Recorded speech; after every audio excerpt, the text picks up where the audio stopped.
RiverBender.com. 24 hours ago, I wanna be sedated. Nothing to do, nowhere to go. I wanna be sedated.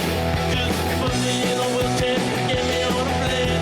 Hurry, hurry, hurry, before I go insane. I can't control my fingers, I can't control my brain. No,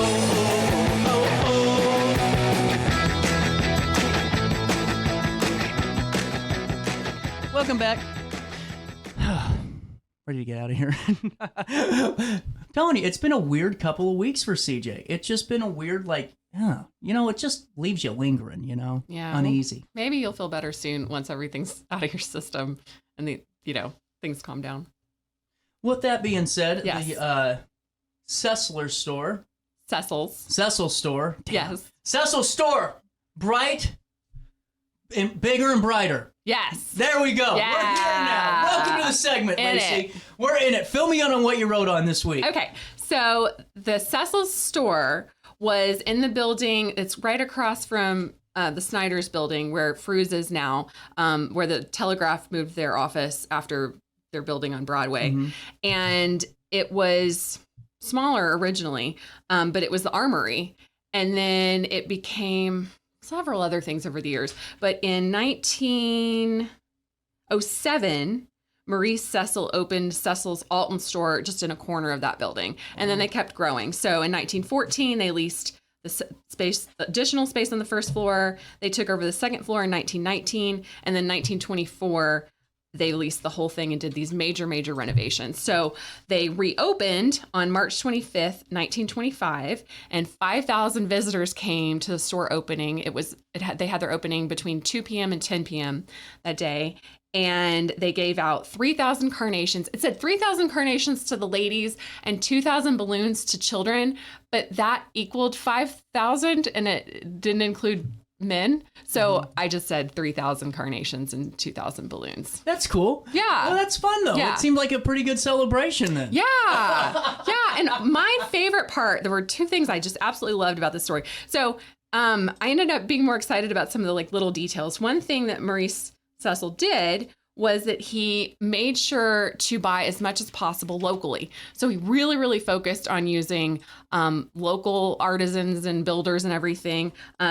Alton architect James Maupin designed the plans, and the renovation used brick from Alton Brick Company, lumber from Springman Lumber, which I always think it's cool when there's still businesses that exist. And flooring came from Young's Dry Goods Store, paints and varnishes from H.K. Johnston's Hardware Company, and then all the furniture came from C.J. Jacoby and Company. So yeah, he made an announcement that that's what he's going to be doing from the beginning, that he wanted to be an example of using local vendors to do all the work. That is really cool. And where was this building at? Is that just over here? It's where the Telegraph building is now, or where they're located. Yeah. So Wow. And yeah. 5,000 people actually attended? Yeah. Wow. Yeah. And at that point they had all 4 floors. And I mean, it was over the course of 8 hours, I guess. But still, that's a lot of people. Yes. Wow. Yeah. And another part I really liked was, so a bunch of people sent floral arrangements.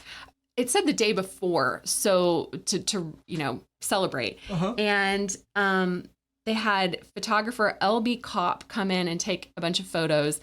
And it mentioned that the photos were made under the light from the regular electric fixtures, and that he did 5-minute exposures. So, I mean, these were it was photography in 1925. Oh my gosh. And the fact they're like, oh, we didn't have to bring in additional lights. So we could just use the lights that were there. And then... Oh, that was a short process for them? Yeah. Oh, see, to me, I'm like, that's a nightmare, That's funny. That's right. Like, you just take your iPhone now and just snap some photos and they would look amazing. Snap 5,000 in 5 seconds, Right. So, no, it was 5-minute exposures. He was a really prominent photographer in town. Wow. So we've got some photos from him. Not of this. I wish we did of this. And then after they made the photos, Maurice Sessel arranged to have all the flowers sent to local hospitals. So that was kind of cool, too. It was just always thinking about the community throughout this whole process. How long did Sessel's run? It was bought by Leighton's in 1946. So 40 years, because 1907 to 1946, 39 years in Alton. That's a pretty good run. Yeah. Yeah. Did they stay? Were they pretty prominent throughout their entire life? I think so. I mean, they certainly grew. And there are a lot of really fun ads. There are ads in most of the Tatler yearbooks. That's what the ad I have in here is for. And they had a tailoring department. They had, they had all 4 floors. So they had lots of different departments while they were there. It's like a full-on store. Yeah, it was like a department store. That's wild to think about that we had that in downtown Alton, though. Yeah. To be honest with you, that would be so cool to have again. Like, could you imagine if, like, Macy's just decided to pop up, like, in one of the, like, the Stratford or something? Right. How cool that would look? Right. It won't happen. Don't get your hopes up. Yeah. I'm just saying, it would be kind of fun to have like a full-on department store again. It really would. No appliances, though, because it'd be hard to lug those down the... Oh, gosh. Yeah. And with, like, street parking. Yeah, probably not. But we'll probably abstain from appliances. Potentially. Who knows? we haven't even gotten that far. We don't So know yet. there's still room to grow here, you know? Oh, man. We'll take a quick break. We'll come back with Lacy for a little bit more, talk more about this article, and wrap up this Wednesday all in one breath after this. Hey, would you drop by the pharmacy? My doctor switched my cholesterol medication. Yeah, will do, honey. I'm glad he's looking out for you. OSF Healthcare can handle all of your family's primary care needs, including managing chronic conditions. Schedule an appointment today.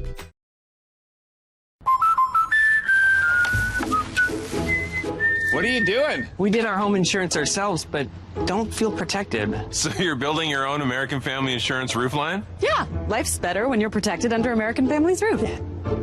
That's not how it works. Dad, we'll go. It's gonna hit.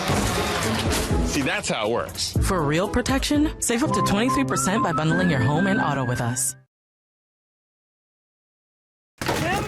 With over 20 years of experience, Wilson's Tree Service has the expertise to handle all of your tree care needs. Licensed and fully insured, their team of experts are dedicated to providing reliable service. Plus, with a 24-hour emergency service line, Wilson's will always be there for you. Don't risk tackling that timber by yourself. Trust the local professionals at Wilson's Tree Service. Visit treeservicealtonil.org to get started today.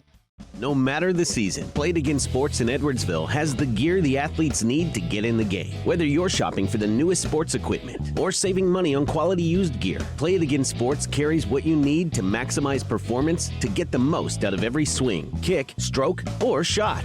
We'll even buy your used goods, paying cash on the spot. We carry all the gear for all the sports all year long. We're your hometown sporting goods store. Play It Again Sports, conveniently located at 4 Club Center Court in Edwardsville.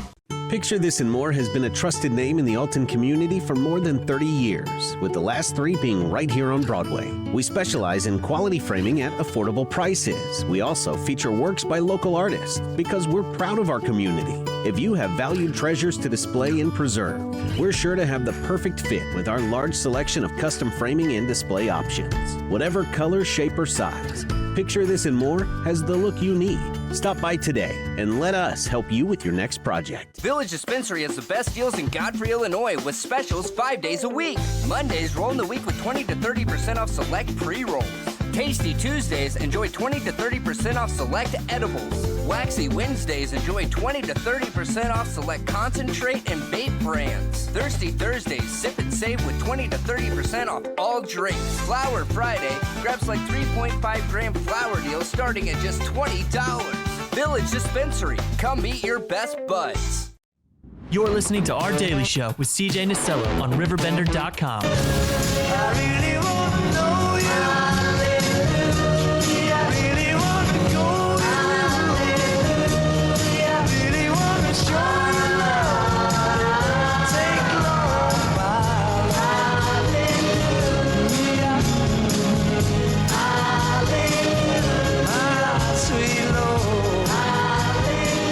I will survive. 10:50. Welcome back. Lacy McDonald back in the studio. So, what was Sessel's claim to fame? Like, what was the big item? Do you know of one? I have no idea. Oh God! I mean, it was fancy enough that there was wicker furniture to sit in when you were like. Was that the trying? Was stuff that on. the prominent item at the time? Was wicker furniture? No, it was just that was the only thing inside the store that they mentioned when they were doing the opening. Like everything else was like flooring, and they were like, and wicker furniture from Jacoby's. Oh, but I don't know that they were selling it. Clothing, I guess. Could you imagine taking out 200 tons of rock? Oh my gosh. Okay, so this was another fun part. The first floor, so like where they started and where, people came in, housed the heating plant and coal bins for the Haskell property on Piasa Street. And I don't know exactly where that was. I assume it was nearby, but hopefully. But it was separated from the sales room with just like basically a drywall. Like it was nothing. And so merchandise kept getting damaged from all the coal dust that would come out of that. And the employees were rightfully paranoid that everything was going to be set on fire, and it was quite dangerous. And this was just right after City Hall had burned down. It's not even like, there were fires all the time, and City Hall used to be right at Lincoln Douglas Square. So there was, paranoia is not really the right word, because there was a real threat. It was a rational threat. Exactly. Yes. So the reason they had to take out 200 tons of rock was because they were moving the heating elements below.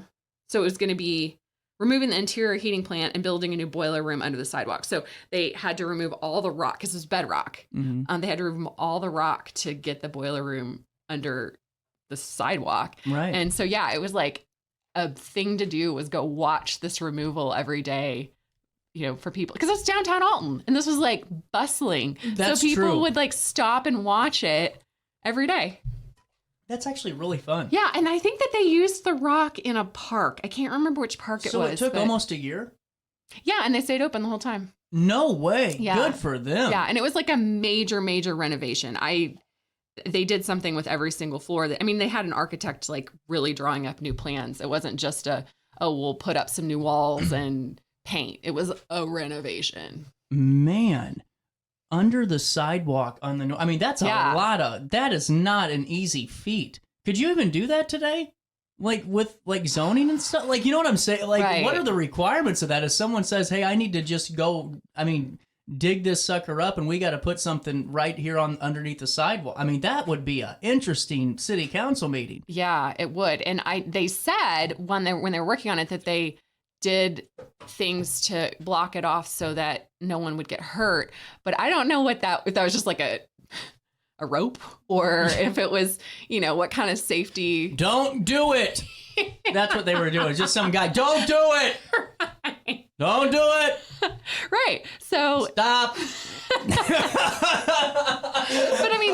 when I say like removed rock, like they were, I don't want to say dynamite, but maybe dynamite. Like they were they were blasting. For sure. They were blasting. For sure. You don't just remove rock with a little pickaxe. Yeah, they weren't like chiseling it out. Ain't Shawshank Redemption.